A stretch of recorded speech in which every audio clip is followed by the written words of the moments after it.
For us, it's more about impact that it has on the community. Investigators have been calling it the largest heroin bust ever in Brown County.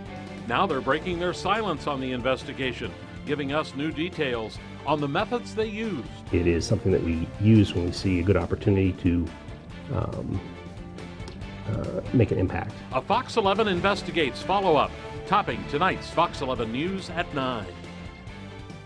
Good evening, everyone. The head of Brown County's Drug Task Force, in his first interview today on this summer's large bust, said he was allowed to reveal more details after a Fox 11 petition filed in court helped reveal court-protected information last week.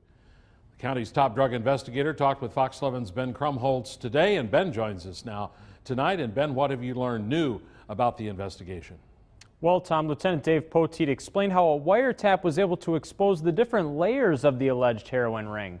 He says the investigation started in August of 2013 when investigators were able to link a few small heroin deals to a much larger operation. Lieutenant Dave Poteet says over a 4-week span, Brown County investigators listened in on hundreds of conversations made on a suspected heroin dealer's phone. We looked at a phone intercept off our primary target as being one of the better ways for us to gather information and be able to show the extent of the operation. Poteet says the operation was heavy on manpower. 3 people would wait for action on the phone, 1 would supervise, and the other 2 would follow calls. The system is set up to where if you're listening, it's recording. You can't record without listening, and vice versa.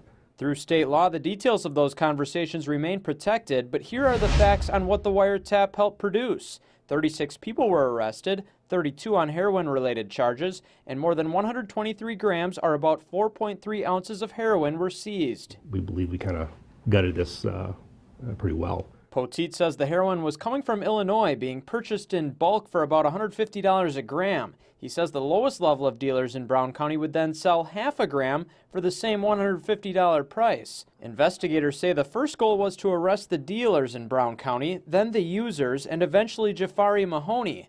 Poteet says Mahoney was the source bringing heroin to northeast Wisconsin. By doing that, and we believe we accomplished it, we have shut down that organization. We don't believe it's going to be able to restart in the way that it was.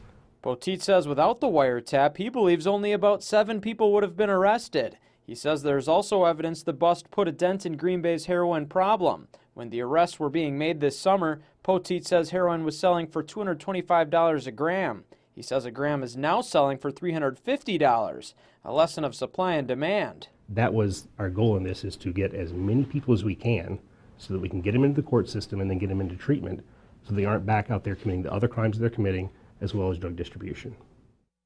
Now for 2014, the Sheriff's Department is about 60 arrests short of last year's total. Poteet says a major reason could be resources were tied up with this wiretap case. However, he says the wiretap produced more beneficial arrests to the community than most arrests that could have been made had deputies been doing other work.